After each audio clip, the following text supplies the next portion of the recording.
Welcome back, everyone, to the Bat Flip Podcast. Jesus Christ, my name is Damien here with my co-hosts, Matt and David. We have some new intro music, as you guys heard right there, getting a little fresh start to the podcast, and we're going to have an announcement just after we go through the rundown here. So on this episode, we're going to go through Julio Rodriguez signs a massive extension.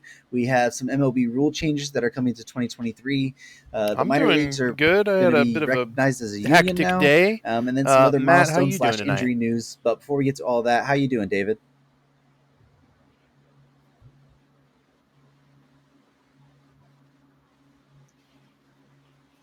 Doing pretty well. I think we've both had some car trouble, so but yeah, I've doing good. Been just hanging out, looking forward to doing an episode. It's been a few weeks, so Yeah, been a few weeks. We had a co-host get sick, and then I was on vacation actually in Chicago with David. Went to Wrigley Field for the first time, saw a game there. It was pretty fun, and saw the whole city of Chicago. And when we were back there talking, David I'm and excited. I decided I've been on a couple of times now, and I feel like to make we David flow a really third well time, together. And I know Matt. co-host. I'm the one on who the show. introduced Damien and Matt, so it's a good thing to have I think three pretty good friends being able to talk, having good voices and stuff. And these guys know a lot about baseball, and I'm just honored to also get to throw my 2 cents in here every now and again. It's going to be fun, and we got to I kept telling Damien last week to have a live show at Wrigley Field, but he didn't want to do that. So for everyone who wants us to go live show Wrigley Field, that can be done, but we got to get Damien on board.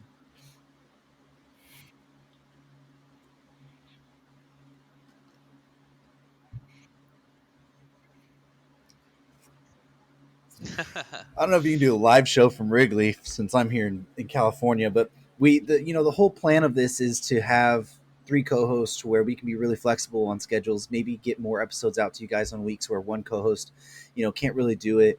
And the potential of live streaming some games, later on and through our YouTube channel or however it is, and outreach to you guys more. We really feel that a third co-host and a guy like David, who is, one of our friends that we are constantly talked to, has been on the show, and every time he's on, I at least get feedback about how the show flows so much better.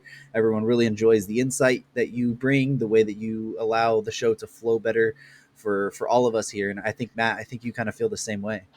yeah. I mean, when Davian said something to me about it, I said that sounds great, because I do feel like even when we're recording, like it feels like we're flowing better. And David and I have similar enough opinions on baseball to where we're not always just arguing at each other, but we have a little bit different opinions, so there's a little bit of just some discussion, a little more discussion here now. And with 3 of us being here, I think it might be a little bit more informative, a little bit more just a little bit more entertaining to hear some different opinions too. I think that's one of my favorite things about baseball. Is a lot of sports, there's not that many, there's not really 2 ways about it. But baseball, you can have just so many opinions. You got the statistical side, you got the analytical side, you got the the eye test, just and then kind of the way the game is played. There's just so many different things you can diagnose and look at with the game of baseball. And I think that adding more opinions, adding more insights, that's just going to make the show better. And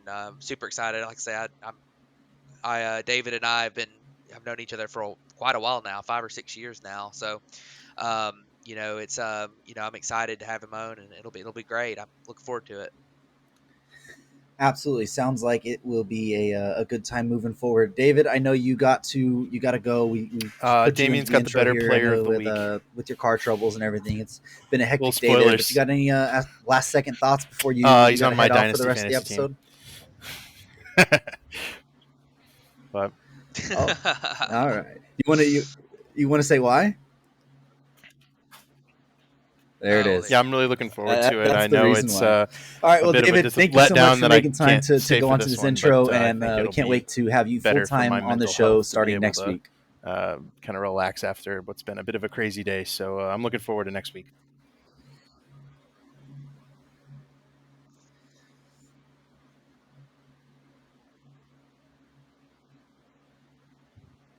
Absolutely. So we'll talk to you next week.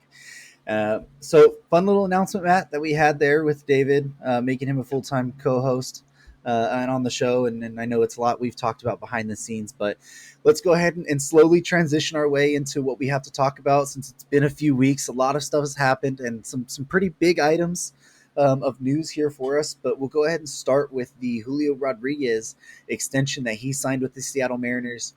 It's a really weird extension. There's a lot of moving pieces that we still I don't even think comprehend everything there. But the deal is really for a 210 million at 12 years. That is through 2023 through 2029. That has a club option that the Mariners can pick up for 2030, but they have to decide that after the 2028 season. And if the team declines that, then he gets an option for 5 years, 90 million. That takes him to 2034. That's where you get the guaranteed at least of 210 over the next 12 years. But the deal can overall max out at $470 million if all the escalators and options and everything are picked up. Yeah, so I'm not even gonna start to figure out kind of what this deal actually is from each side. Kind of like what the baseline is for what the Mariners are going to be required to pay.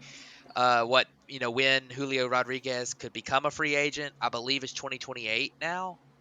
2029. So 2029, yeah. Yeah. So basically, when it comes to this deal, I feel like there's a couple different things. The first thing is that I think he's not. I think they only bought out 1 year of free agency because I think that he would have been a free agent in 2028 if it wasn't for this deal. Is that correct? I believe so. I Right, believe so because he just made his debut this year in the 6 years of service time. Yeah, right. so That would be it 2028. it would be 2028. So I think it was 1 year that they bought out that way. Right. So the Mariners really they got 1 extra year of control. And I think maybe depending there's some escalator in there that if he finishes somewhere in MVP voting, then he stays with the Mariners, like his player options go away or something. If I'm not mistaken, and it becomes that 400 something million. Either way, the Mariners are on the hook for a lot of money here. And really they're just buying out 1 year of free agency. Julio Rodriguez just became a super rich guy because I mean, at bare minimum, he's going to be making $209 million. The guy's 21 years old and he's a rookie. So obviously, it settled all the arbitration. He's going to get paid more money early, which is always good for a young player who has been in the minor leagues. But here's you talk about Julio Rodriguez, the player.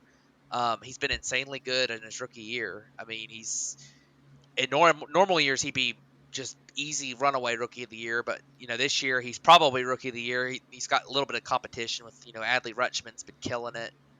But I mean, he's definitely been 4.5 wins above replacement. A 141 WRC plus, 24 stolen bases. He's run well. Probably could work on the approach just a little bit at the plate, but other than that, he's been incredible, and he'll just continue to get better. In fact, his ZiPS projections have him at over 4 WAR, going forward, which is, for a 21-year-old is pretty insane. So, moving on to the contract. It's always a risk when you put that much money into a guy. I mean, we're seeing it right now with Tatis. I mean, you just never know how it'll go, but if things kind of go as they look like they'll unfold, this is a good deal for both sides, really. So, congrats to Julio Rodriguez and congrats to the Mariners. They locked down their superstar for a long time to come. Yeah, and like you mentioned, how good he is at 21 and just going to continue growing so much. And to get that player, it's good for both sides. It shows the Mariners are serious about wanting to start contend and taking care of their young guys now. And then for Julio Rodriguez, he gets more money now than he would. He might, he might have cost himself a few $1 million in the long run through the arbitration, but I mean, you're still talking about if the deal maxes out at 470 million, and I believe I don't even know how long the deal would. I think it's 2034 is the max it can go through. I want to say. So at that point, he would still be like through his age 33 season.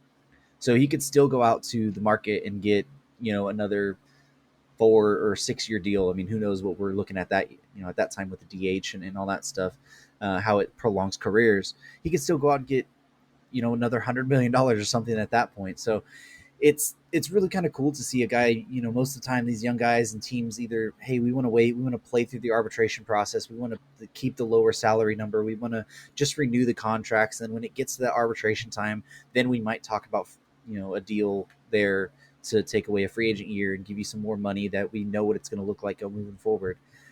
So I think it's really good for both sides to agree on something, to lock something down, and to pay a player early for the production you're getting now, and then just kind of save yourself a few million later on down the line. But let's go ahead and jump over to probably the biggest news that we had happen, and that was over this past week. MLB announced the rule changes that will be coming for the 2023 season. Most of them are stuff we have pretty much expected to come into the game. Some of them we thought was going to come through the collective bargaining agreement that we had throughout the offseason.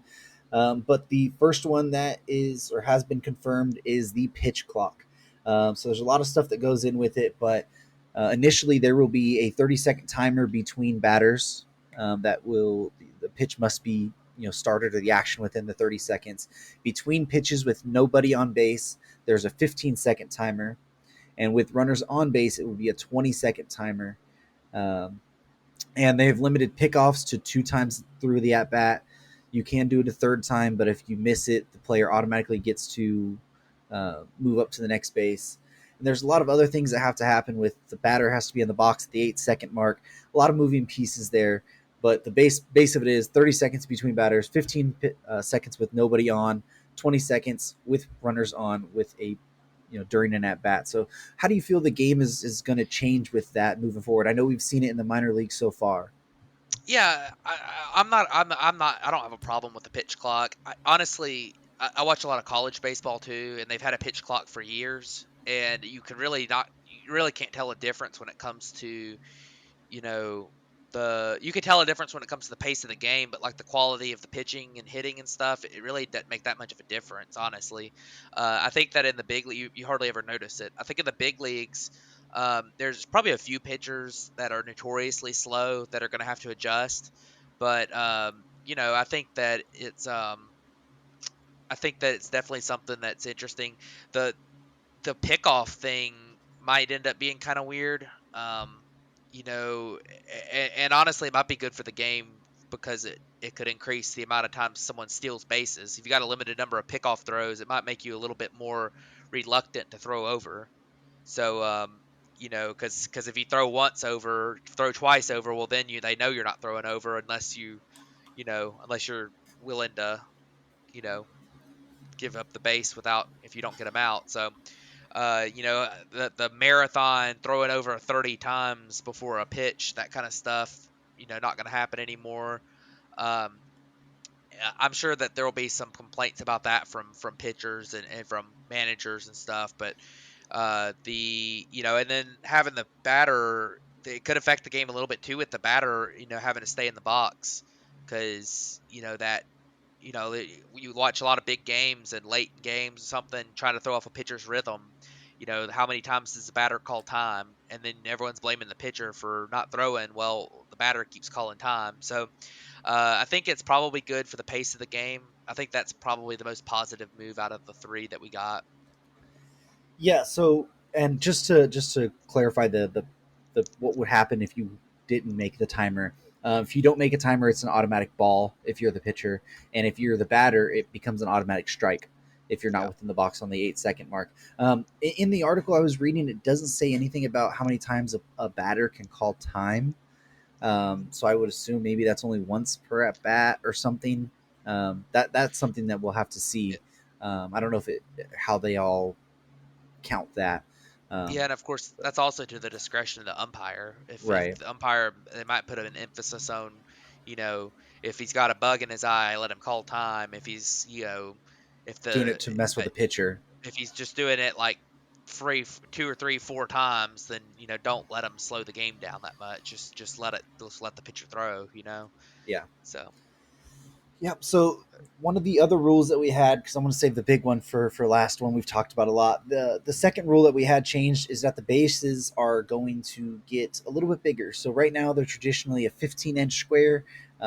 starting next year, they will be an 18-inch square, and obviously home plate is not going to be included in that. It's just the first, second, and third base bags. The idea here is to give the players and fielders a little bit more room to operate. We've seen a lot this year of collisions at first base, people getting stepped on, and then with how fast runners have to go into second base and third base now, you see them often come off the bag a little bit more. You see a lot more collisions there with fingers and hands, and it's just to give the fielder and the player a little bit of more room to kind of operate around the bag and make it a little bit safer.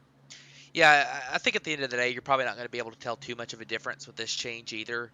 But you might see guys, maybe you might be able to see some players show their athleticism just a little bit more, be a little bit more creative with their slides than they even are now. I mean, that's become such a big thing in the last several years, is being real creative with your slides and being able to, swim move and, go to the outside of the bag and stuff, and that gives you an extra few inches to work with. And then I'm glad that first base. I mean, we've seen so many times, guys get hurt. Especially pitchers running over trying to find the bag while they're catching the ball. Step on first base and not they're not being a lot of room there, and obviously get stepped on, get your ankle stepped on. That could be really bad. I mean, I remember several cases where that broke a pitcher's ankle.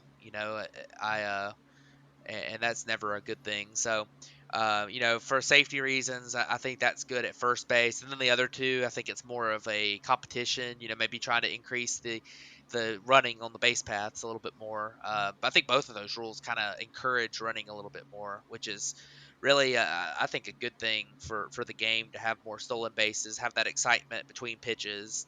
Have the showcase that skill of that speed just a little bit more again.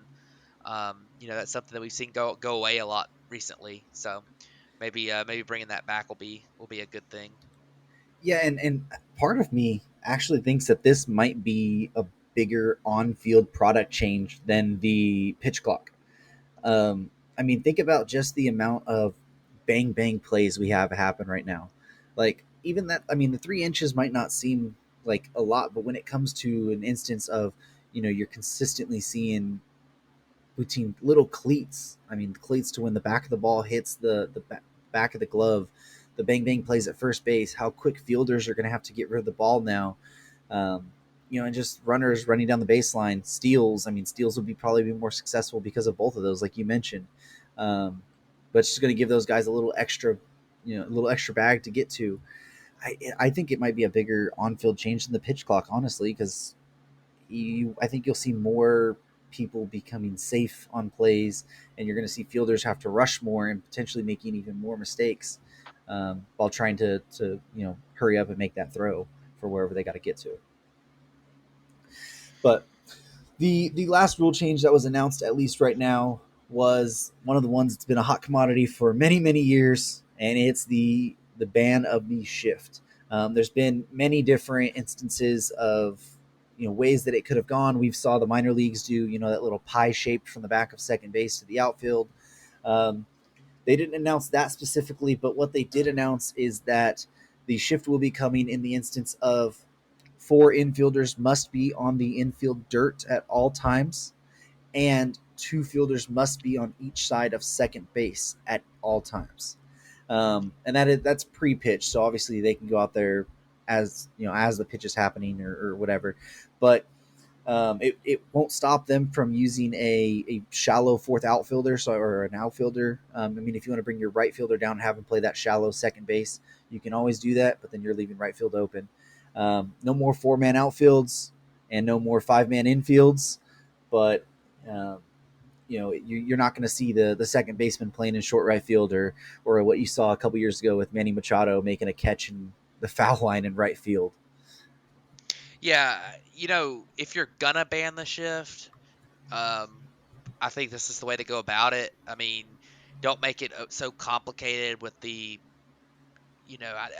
whole like pie shape thing. That was just the dumbest thing I'd ever heard. But with the infield and marking lines on the dirt that tell you where you have to play, but the whole I would prefer them not ban the shift at all. But if you're going to, this doesn't really ban the shift, because you could have your shortstop play like a foot to the left of second base instead of like a foot to the right of second base, and then have your have your second baseman play on with his big toe barely touching the dirt on both feet. You know, so I mean, you're still going to see the shift, but it's just not going to be quite as pronounced. You're not going to have the whole like, third baseman running around playing right field, shallow right field, having that 4-man outfield. So I get that to a certain level. I don't really like banning the shift in general. I think that part of the skill set of the game is that some guys are able to have their swings tailored to hit the ball to all fields. It helps some players who don't have the same kind of power be able to make it to the big league level. Guys like Stephen Kwan, Joey Wendell, those types of players. They're guys that I think are their skill set's going to be taken away a little bit because now you know you got guys like Matt Olson and Freddie Freeman and these guys who are they can just they're as big as victims of the shift out there of and they could just pull the ball and hit for a 450 BABIP every year, because nobody can play them how they need to be played. But um, we'll see what happens. I think I don't know if this is going to quite do what MLB wants it to do to the game. Um, it might increase singles just a little bit, but I don't think it's going to have quite the effect that people think it might.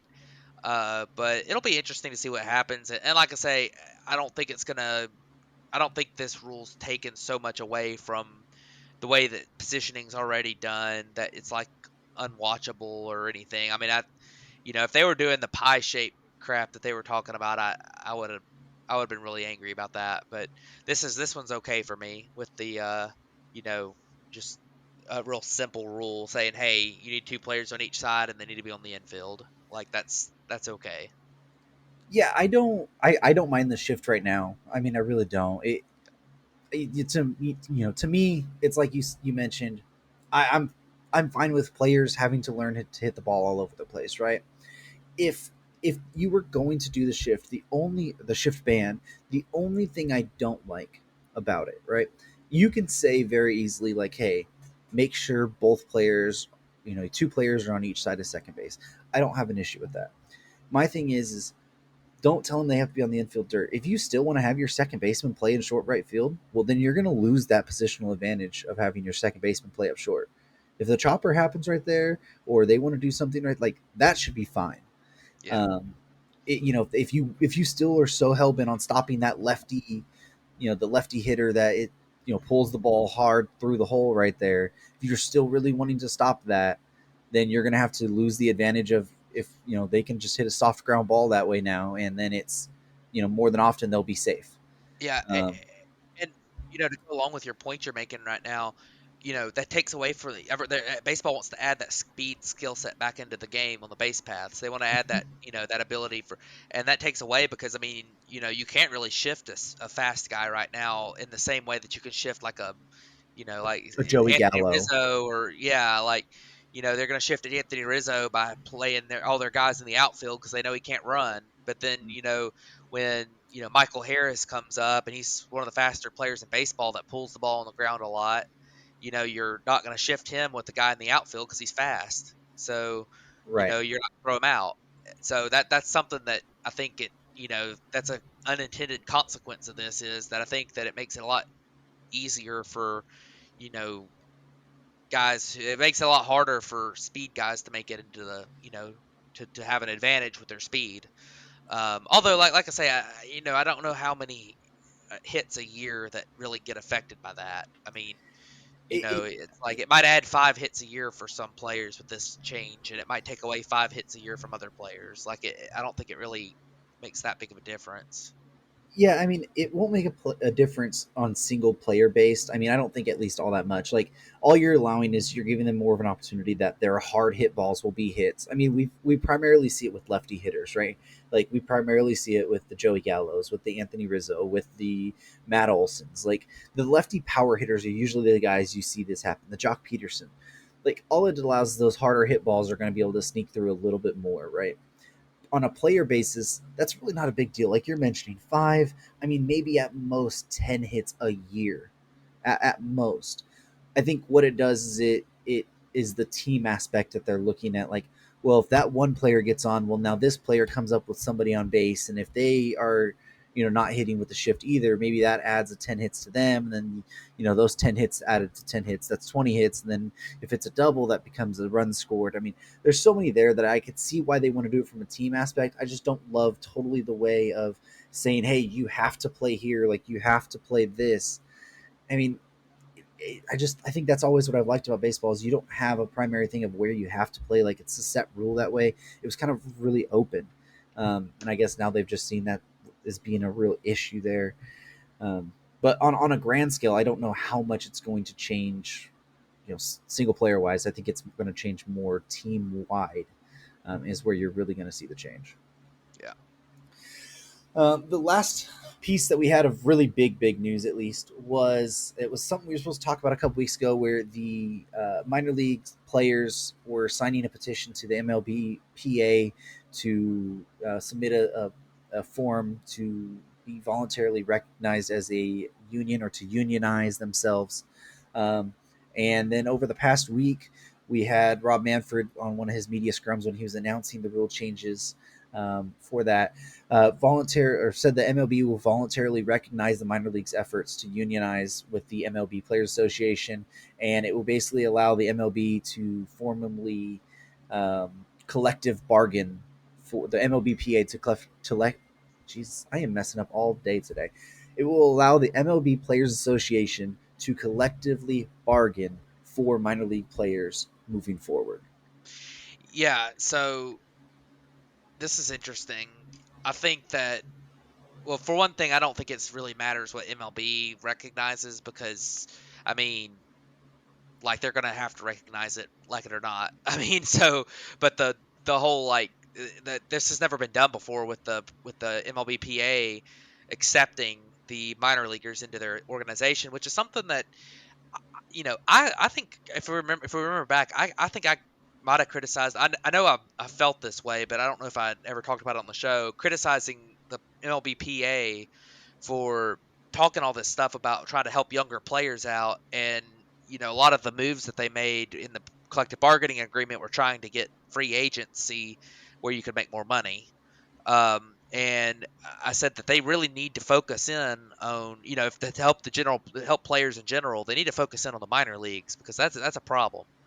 And I think this is a way that they can attempt to help that. Now, I think that in some ways this could be a good thing because the players need to have a voice, the minor league players, and they need to be able to come together because it seems like they have never really kind of collectively had a voice, and it's just kind of but the problem that they have is that they don't have the same leverage.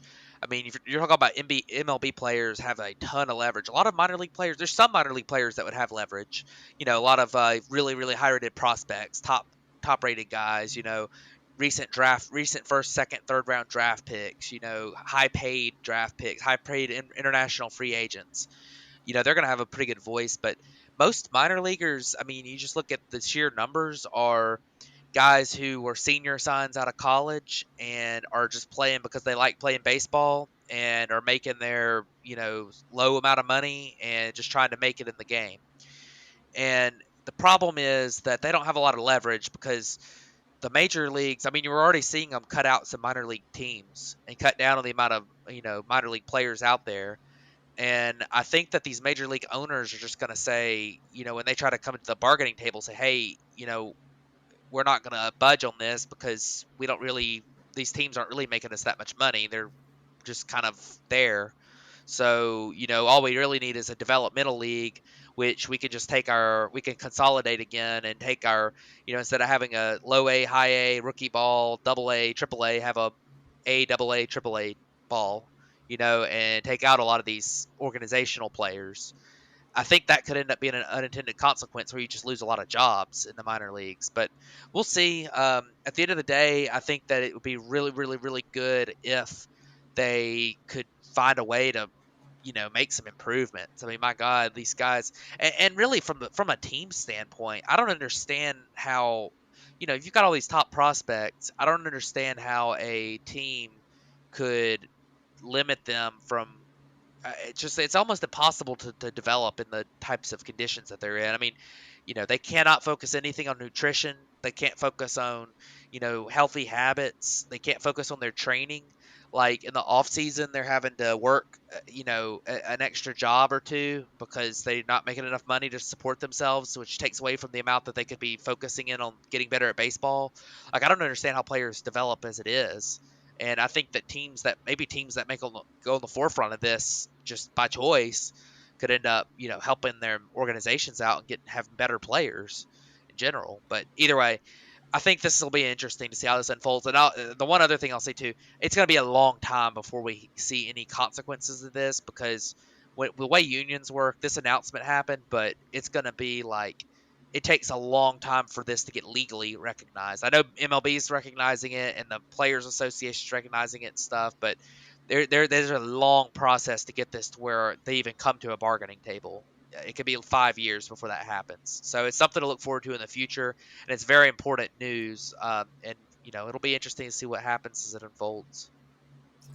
Yeah, I'm not entirely sure what it's going to look like. Um, you know, moving forward in 5 years, in 10 years, like what is that? What is that goal? Is the minor league players agreement, along with the CBA of MLB's, the MLBPA's one, like, does that expire when the regular CBA expires? Is that when they start their negotiating processes? What is that? I think it's 2026 after that. Is that, I think it's a 5 year deal that we got now with the newest CBA. Is that when the negotiations start? Are negotiations already starting? Like, what in grand aspect is it going to be? I mean, it obviously they're going to fight for better pay, better, facilities, better travel, better, all around the everything. They want to upgrade their quality of life, their style of life in the minor leagues. But to what extent? To what point is that going to get to? When does that happen? I mean, there's so many more questions. I think that this opens up. We've saw the push for minor league baseball over the last year really start kicking into high gear. We saw them already get, housing included. We've already seen them up minor league pay.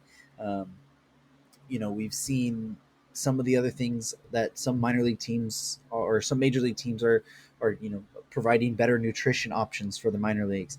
We've seen this gradually start happening, but for them to get into the union, it's a big deal. But I think that opens up more questions. How is everything going to happen? When is everything going to happen? What's it going to look like? Um, you know, like you said, is it going to be like, hey, maybe we got the quality better, but now we're losing the quantity. Like, are we going to have less jobs now because we wanted the quality of the job to be better, which is not necessarily a bad thing. Like you mentioned, the conditions that they work in now and that they are able to, or not able, that they live in now, they have to be able to live out this dream. It's not sustainable. It's not healthy. It's not anything good for any of these players. The developmental path has been very, very hard for a long time. How can you improve that while also not losing the amount of players you have down there? Um, that's going to be fascinating to see how it really unfolds moving forward, and what this really, at the end of the day, what it really looks like. And is this something that's going to continue to be a thing? Or, I mean, are we going to have a, when they go to the negotiating table, is it going to be something where the MLBPA is able to agree to a major league CBA, but then not a minor league CBA? I mean, what happens? I mean, there's so many questions that have to be asked and answered that we will undoubtedly be getting over the next 5 years or so, to keep getting those answered. But let's go ahead and move on to another story we had. It's a milestone watch that we're on. It's the chase for Albert Pujols to get to 700 home runs. And he's hit back now to 497. I believe the last time we updated it, he was at 491. But now he's got up to Yeah, 497 and he said moved. about three. He said about 200 more than you're saying. Oh, 697. Jeez, I don't know why I had Yeah. 400. I don't know. I've been messing up all day long. Don't even regard this, okay? It's 697. Jesus, I'm literally looking at the screen where it tells me, and I still mess that up so many times. He's moved into fourth all time, passing Alex Rodriguez on the all time home run list. He is now behind Bonds, Aaron, Ruth, but he's on the chase for 700. He's got 3 more to hit, and he's got about 2 to 2.5 weeks to do it. Yeah. So, I mean, how much fun has this been? Really, it's been crazy. Just watching Albert Pujols play, like, at the plate, be like, I don't know if I'd call him, 2010 Albert Pujols or something, or 2000, 2009 Albert Pujols, but he's been really good this year at the plate. It's been his best year since his last time he was in St. Louis. And I'm really kind of disappointed he's not getting more playing time this year. I mean, that might be part of the reason that he's been so successful, is just having that little extra rest at age 42. But it's been really cool to watch. We'll see if he gets there. I mean, I think we got 3 weeks left, right? Because we have, 2 weeks, Oh yeah, and it then we was have pushed they back. play into October because it's been pushed back. So, Yeah. I mean, he'll have to hit probably like what, one a week to get Mm-hmm. there. I mean, it's doable. I mean, hell, he had a 2-homer game that was almost a 3-homer game earlier this month, so he could do it in one. He could do it any night. It's possible. I mean, it's not likely he would do it in one night, but it's possible. But we'll see what happens. I'm excited. The Cardinals are going to be a fun team to watch down the stretch, just for that reason. And some of these home runs. I mean, I think his last one he hit a couple nights ago was like a game go-ahead homer in the ninth inning too. I mean, he's helping the Cardinals an awful lot, which is cool to see him. It's not just Albert Pujols is playing well. I mean, he's legitimately been a solid player for a contender again, which is so much fun to see.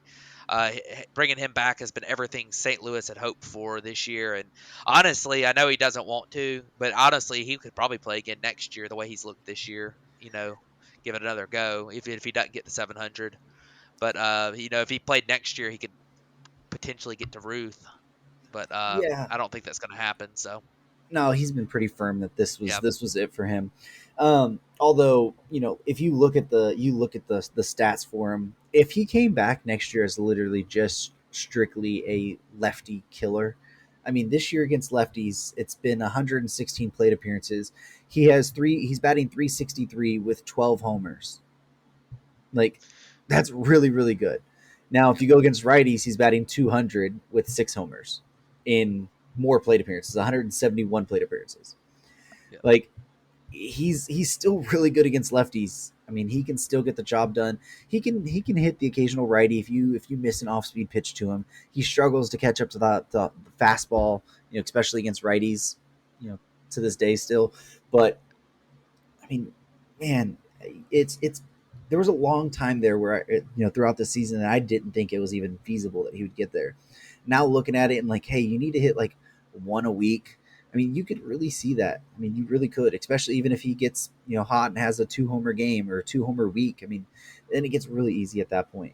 Um, and I think it's I'm relishing it for sure, but I think everyone it's able to relish this opportunity because it's going to be a long time until we see somebody, that's able to reach these marks again. I think who's the next active player on the list? I think it's Miguel Cabrera. He's at 506, and then like Nelson Cruz. I mean, the next like real active player is Giancarlo Stanton, who's at 373. yeah, and Like, I don't think he'll be healthy enough to make it, well, he's already you know, 32. Yeah, so it's like, to I mean, anything like remotely close to five. Like I'm thinking 500. Like yeah, he I could maybe mean, make 500, but you're looking at the next 500 option. I yeah, mean, who is it really? I mean, Harper, maybe.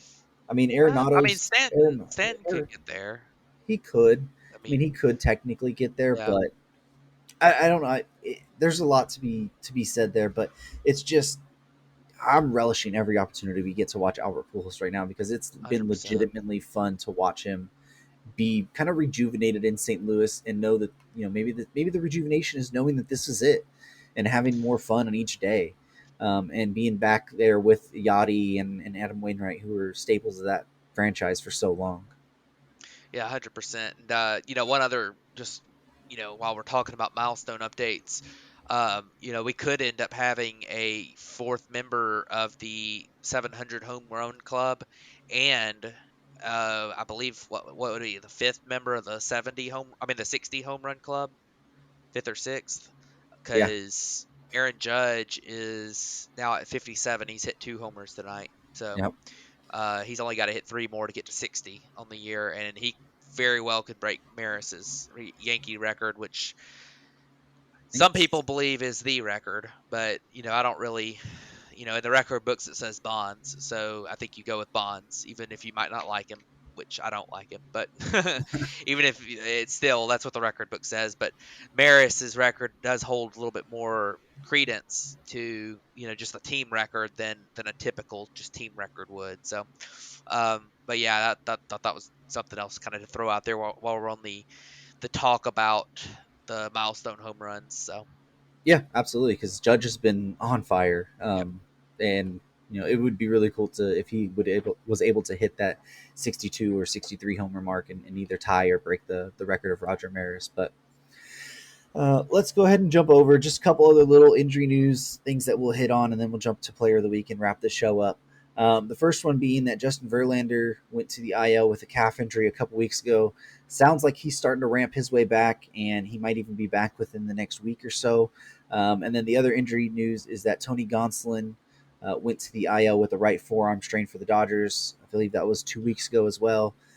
He started throwing, but it really hasn't progressed to the way that he's throwing off a mound yet, and they aren't quite sure that he might even be able to return this year. Yeah, so first off with Verlander, the Astros have such a big lead in their division, and they have such a good record that I don't think they're going to have to worry too much about Verlander.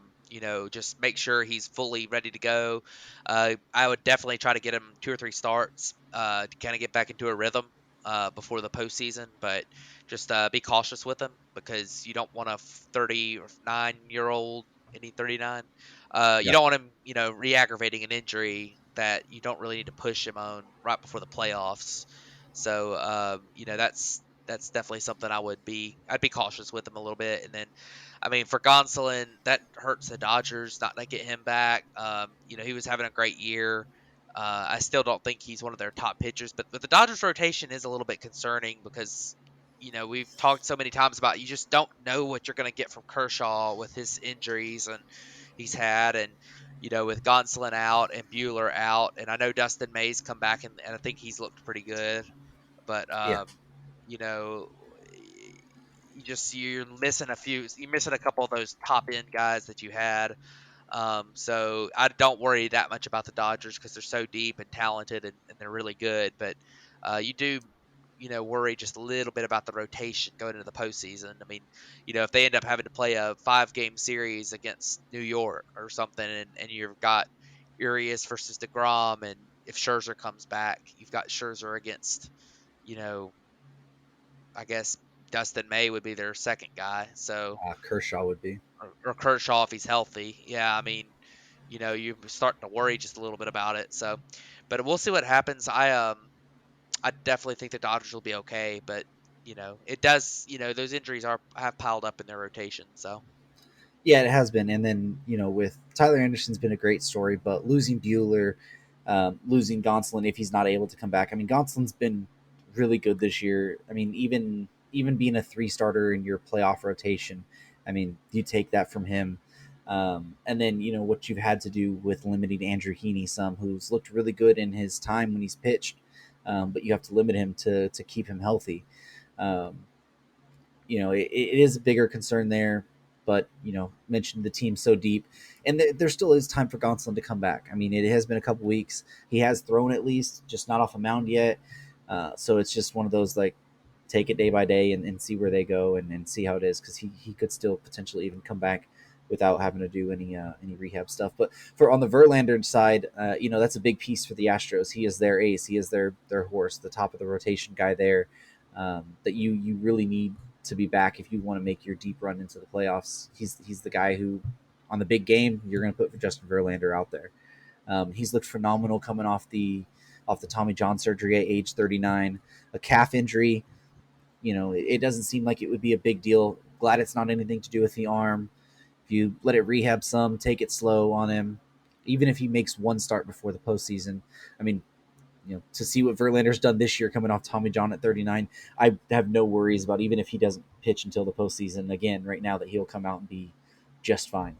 he's looked like vintage Verlander, and he's looked so good so far this year that I'm not too worried, as long as the Astros aren't too worried. That he'll be able to make the recovery and be back at least for the postseason. But let's go ahead and jump over to players of the week and wrap it up. So, who do you have for your hitter this week? So my hitter this week is a guy who we've talked about a lot as being really good because he's one of the best players of all time. But that would be Mike Trout. He has been insane this week. Um, it looks like today, I'm not sure if their game is completely over, but it might have ended. But he had been on a 7-game home run streak. So I think it might have ended already today. They were playing against Cleveland, but it looks like he didn't hit a home run today. So, but he had been on a 7-game home run streak. He with obviously he didn't have an. I don't think he had any multi-homer games in there, so it would be 7 home runs. But it's been a after he came back from injury, he's finally got back into a rhythm. Over the past week, he's hit 350 with a 409 on base and a well above 1 slugging percentage. And he struck out. His strikeout rates come down some, in the past week because that's kind of been his problem this year. But a low batting average on balls in play has not hurt him enough because, well, his balls that he's hitting are going over the fence. But definitely been a good week for Mike Trout. The back seems to be healthy right now, which is really good. So I'm glad to see him out there playing well. Yeah, it's so fun watching Mike Trout play. And we've kind of I don't want to say robbed, but we've we've not been able to see that over the past couple years. I mean, he's battled the injuries over the past couple years, and even the back injury this year. And at the time, I mean, when we heard about the back injury and then the stories from him, we didn't know if he'd come back this year.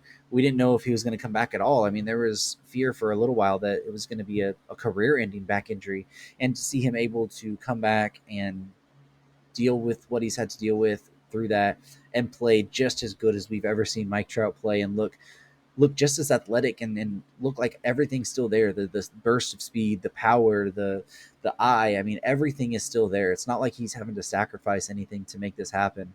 It's been really fun to see, and I'm really, really glad that we're able to see the best player. I mean, who's in the conversation to be the best player of all time back to being himself. Because the game needs it, and the game is so much better and fun when you see that guy out there. But for my hitter this week, I ended up going with Bo Bichette from the Toronto Blue Jays. He's really had a past couple weeks that have been insane, but so far over the last week, he's hitting 480 with a 536 on base percentage and a over 1 slugging as well for a 351 WRC plus, almost a full win above replacement. Had 3 homers, 9 runs, 9 RBIs. Walked a little bit more than he normally does. He's at 7%, 14% strikeout rate, which is a little lower than he normally does. And he's kind of carried the Toronto Blue Jays offense. I know, and I think it might not even be on these stats, but they had a doubleheader against the Orioles. I believe it was last Tuesday, or yeah, I think it was last Tuesday. He had like 3 homers throughout the doubleheader and like 6 or 7 RBIs that day alone. And he's really just kind of carried that Blue Jays offense, who's been struggling as of late. Yeah, so Bo Bichette's a guy who everyone's kind of talking about how he had been disappointing this year, and then all of a sudden, like over the past, definitely the last couple weeks, but over the past month or two, he's kind of turned back into the guy we kind of thought he might be. I mean, he's up to a 128 WRC plus on the season now, and today, I mean, not in he's played in a doubleheader today, and he's got 3 hits and 9 plate appearances today. So, um, he's been really, really, really good as of late, and he's brought his stat line on the season. He's up to 4 WAR on the season. So definitely a good season for Bo Bichette after what for a while looked kind of rough, but he's definitely turned the corner back around. Absolutely, he has. So, who do you have for your pitcher this week? So my pitcher this week, I went ahead and picked a guy who I think he gets swept under the radar just a little bit.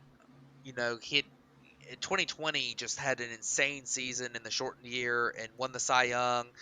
Really should have won the MVP too, but over the past this season and last season, he's still been really good. Just maybe not quite the same guy as he was in that shortened season, but he is Shane Bieber over the past 2 weeks. 14 innings pitched, or 14 and a third innings. He's only given up, I believe, 1 run in those innings. He's pitched which is to a 1.26 ERA or 1 earned run. He's striking out guys. He's not walking guys. On the season, he's up to 173 innings, which after last year he battled some injury. He'll probably get close to 200 innings. Maybe just a couple innings shy of that. Depending on how those last 4 or 5 starts go. But a 2.91 ERA on the season now, a 2.83 FIP. He's up above 4 wins above replacement. Shane Bieber has been really, really good this year, and people haven't really talked about him too much. But I wanted to throw him in here, not just because he's had a great couple of weeks, but one other thing too is that Cleveland has kind of taken over that division. They've got a 3-game lead now, so it's just a few weeks to play. So they're kind of, I mean, they haven't pulled away. It's not over yet, but they've definitely put themselves in a good position, and Shane Bieber's been a very large part of that. So thought it was a good opportunity to shout him out a little bit. Yeah, he really has flown under the radar this year. I know he started off pretty rough, but I mean, he was coming off an injury from last year, and he was. I mean, we've seen a lot of the stuff with his spin rates and stuff. He was a big merchant of the sticky stuff ban or crackdown. But I mean, overall, if you look at it, he's having his best full season he's ever had. I mean, 2020 in the 77 innings, he had a 163 ERA, a 262 expected ERA with a 207 FIP, and the XFIP was insane as well. But I mean, looking at it this year, a 291 ERA, the expected ERA is still a little high, but a 283 FIP and a 3 XFIP. I mean, he's been just as good, if not better, than we've seen Shane Bieber outside of that, the 12 games in 2020. He's been probably the best version of himself. And it's not really been talked about. And he was, one of the high level starters that 2019-2020 year, going even into 2021 through his 16 games he had last year as well. So he really has flown under the radar, and people forget how good he really is, and how good his command really is. I mean, has what I mean, almost his lowest walk rate ever in his career. I mean, 1.82 walks per nine. His lowest is 1.68. I mean, it's right there. He's not striking as many people out, but I mean, that's probably just part of the sticky stuff crackdown for him a little bit. Yeah, I mean, and he's fourth in the American League in WAR for pitchers. Yeah. So just he's having a great year, and and that's behind Kevin Gossman, Justin Verlander, and Shohei Ohtani. Yeah. So, I mean, it's not no shame in that, and I think No. he's had a fantastic year. So, he's also pitched more innings than any of those guys too. Yeah. So, but yeah, it's definitely a great year for Shane Bieber. Absolutely. Well, for my pitcher this week, I went with the guy who tied the record for most consecutive quality starts in a season at 24 just yesterday, and that's Framber Valdez from the Houston Astros as well. I believe he's at 24 now is the mark, and has just been insane this year in general. Over the last week, he had 2 starts, one against Texas that was 6 2/3. He gave up 4 runs, but only 2 of them were earned. Had 11 strikeouts in that game. And then yesterday against Detroit, he went 9 innings, 6 hits, no earned runs, 1 walk, and 8 strikeouts. On the week, I believe it was. Let me get back to it. I hit the wrong page. A 1.15 ERA and a 1.65 FIP for leading the league in WAR for pitching for the week at .7. Yeah, I mean, Framber Valdez is so interesting. He's kind of a little bit of a throwback type pitcher. I mean, he's got a 66% ground ball rate. I mean, that's just insanely high. Does not give up the home run just because if you don't hit it in the air, it's hard to hit it over the fence. And that he's got pretty average strikeout rates, pretty average walk rates, but man, just getting that ball on the ground, that good sinker, good curveball, guys rolling over it, chopping it right into the infield, and it plays well for the Astros because their infield defense is really good. between Bregman at third and Jeremy Pena, who's been incredible at shortstop this year, and Altuve is still a pretty decent defender at second. So that's been fantastic for them, and it's a good fit for him. And man, Framber Valdez has been really good. He silenced a lot of critics who didn't believe that a pitcher could make it in 2022 with average stuff, who based by just pitching well and not giving up a lot of fly balls, getting the ball on the ground, kind of pitching a throwback type of guy. So it's a lot of fun to watch him. Yeah, and he's done it with the right team. I mean, I don't Yeah, think if you'll see him with a lot of other teams be as successful, but the Astros are one of the best defensive infield teams that you're going to have. I mean, with Bregman, Pena, Altuve, and then at first base, Yuli Gurriel's been playing most of the time there, but that's a really good defensive infield.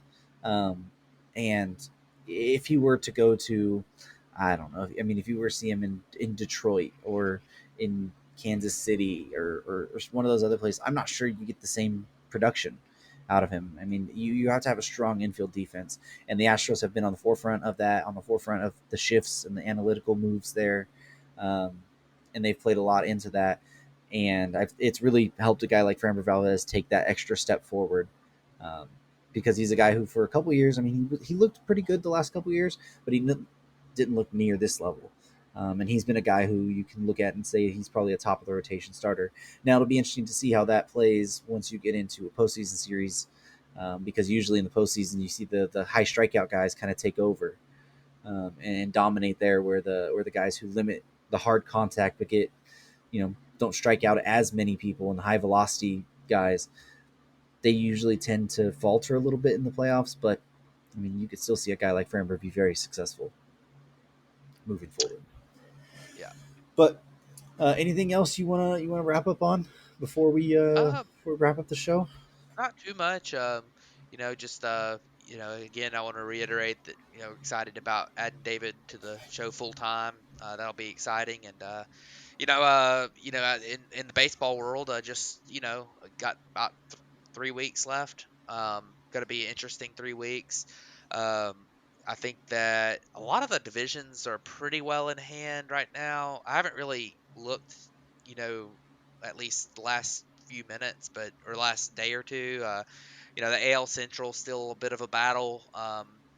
The NL East is really close. The Braves actually took a lead at one point in the past few days and had a half game lead, and then they've lost back-to-back game. They've lost 3 games in a row, and the Mets have won a couple. So the Mets are back in first place now, but that one's really close. But other than those two, everything's pretty well decided when it comes to um, the divisional races, and then the wild card races are still interesting.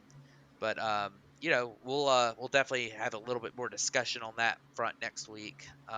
With it being the last couple weeks, but definitely interesting.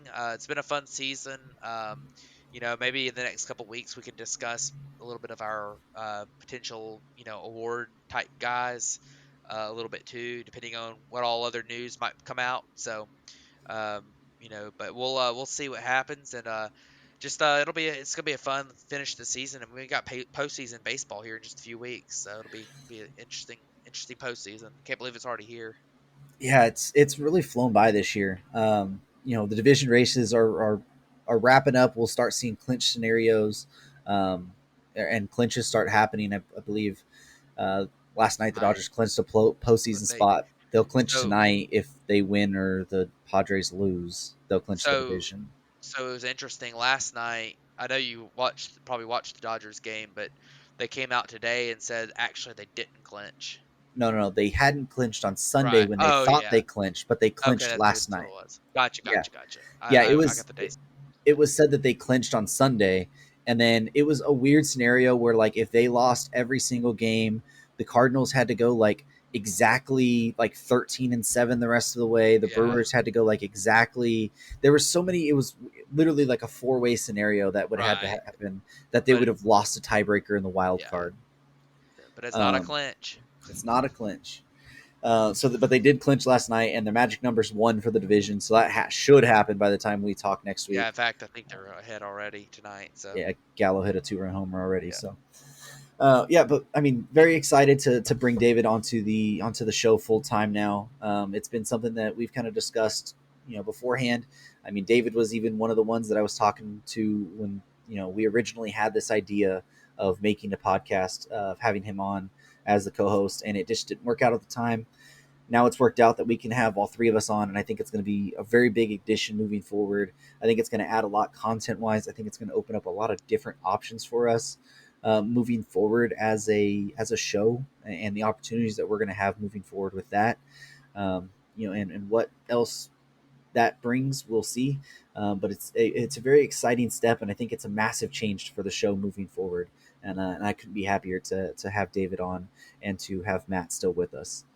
So thank you guys for listening to this episode of the Bat Flip Podcast. Thank you all for the support, and we will catch you guys next week.